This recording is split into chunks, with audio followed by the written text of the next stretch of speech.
Ladies and gentlemen, welcome once more.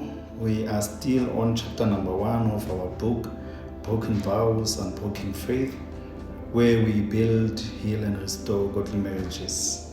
I'm reading the last kind of love as has been explored in this book. I'm reading on page number 12. Agape. Agape is the highest and most selfless form of love. It is unconditional, sacrificial, and given freely without expecting anything in return. In the context of Christianity, agape is the love that God has for humanity. A love so pure and complete that it led to the ultimate sacrifice, the giving of His Son Jesus Christ for the salvation of the world. John 3:16. This kind of love is not based on feelings, attraction, or mutual benefit. It is a deliberate choice to seek the good of others, even at the personal cost. Agape love is patient, kind, forgiving, and enduring. That is in the book of 1 Corinthians chapter number 13. It also calls us to love not just those who love us, but even our enemies. Matthew 5:44. It is the love that drives acts of mercy, compassion, and grace. In Christian marriage, agape is essential. While romantic and emotional love may spark the relationship, it is agape that sustains it through hardship, conflict, and change. This self-giving love enables spouses to put each other's needs above their own, to forgive freely, and to remain committed not just in seasons of joy, but also in times of suffering. It is the reflection of God's love lived out in everyday life. As this book explores the depths of romantic love, it does so with the understanding that true love, love that lasts, heals, and transforms, must be rooted in agape. It is not just the ideal, it is the calling. Hence, before diving into romantic love, we must first ask, what is love truly? The world offers many definitions: desire, chemistry, companionship, emotional support. But in the Christian context, love is much deeper. Love is not just a feeling or a fleeting passion.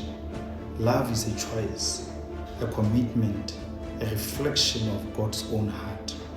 Nowhere is this better expressed than in 1 Corinthians 13, often called the love chapter of the Bible.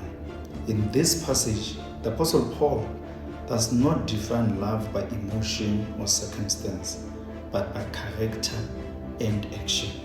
Love is patient. Love is kind.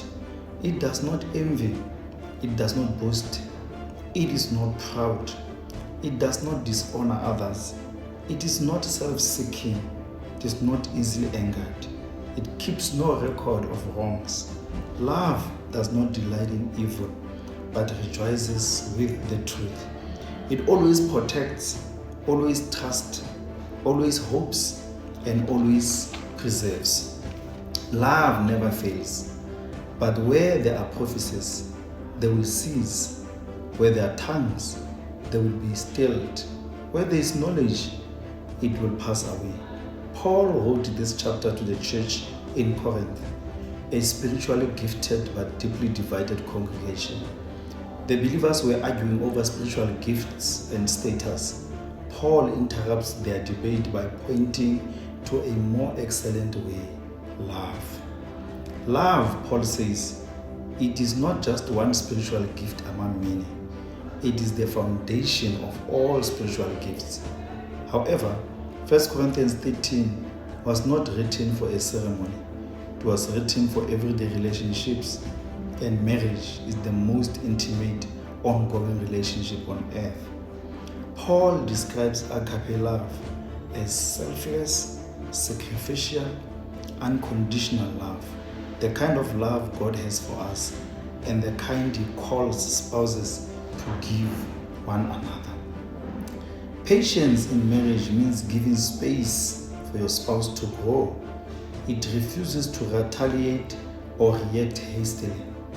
Kindness is not just avoiding meanness, it is actively doing good for your spouse, listening, helping, affirming.